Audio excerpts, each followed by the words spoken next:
motto, oldies is what we have. Don't stop believing journey.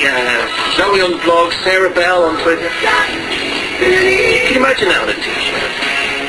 Just as good as inspire a generation. You wait to see what we've got coming up later. Now it's 5:24, and in yesterday's quiz, another triumphant day for me, I offered a list of things that you are supposed to include in a Zen garden, National Gardening Week, as you know. So one of them I made up.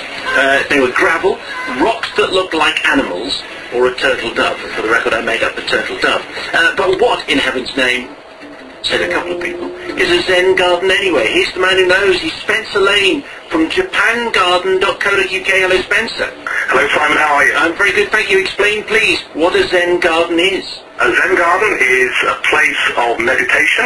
It is a gravelled area that is raked into patterns, and you were very good about the stones that represent things. You usually have an odd number of stones, and the idea is to make patterns around them representing either clouds or water or streams or the sea. So it's a storytelling exercise, and it's imagination. Okay, so what's the story that you're telling? Because you can meditate and have great thoughts in any beautiful garden, can't you? But you can. So what's the history? That's absolutely true. But in order to rake the patterns, if you've ever played on the beach with a stick and you're trying to get it absolutely perfect, that is a form of meditation and sort of self-awareness. Really, you're trying to do a very, very good job using a very difficult material. So what's the history of this? History starts around about the 700 AD, where people wanted to, or the Japanese wanted to try and recreate a dry riverbed, which is quite appropriate for us with droughts and all the rest of it, apart from the rain today. And they wanted to try and recreate water where there was none. And they also wanted to try and tell stories about mountains and dragons and animals crossing streams and all these sorts of things. And they were able to do that using a simple medium of gravel, a bit like a very early Etch-a-Sketch.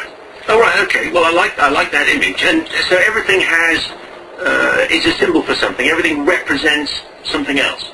It can do. It can be very exact, very, very exact, but also it can be quite abstract. So, you might want to draw something or rake something in the sand, and then you would ask me, well, what do you think that is?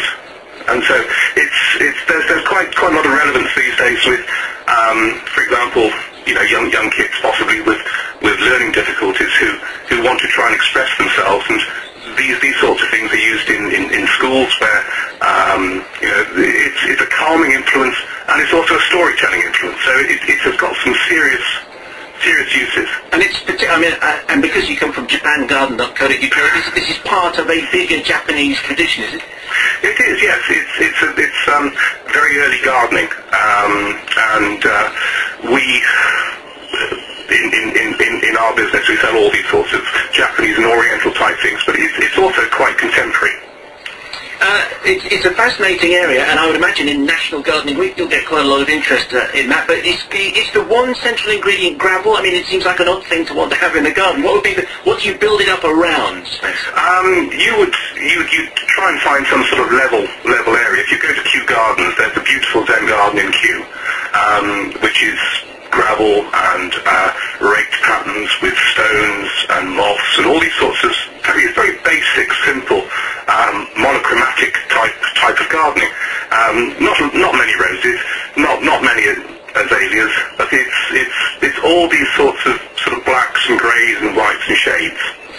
Spencer, we appreciate that. Thank you very much indeed. Spencer Lane, who's from garden.co.uk. Everything you need to know about the Zen garden.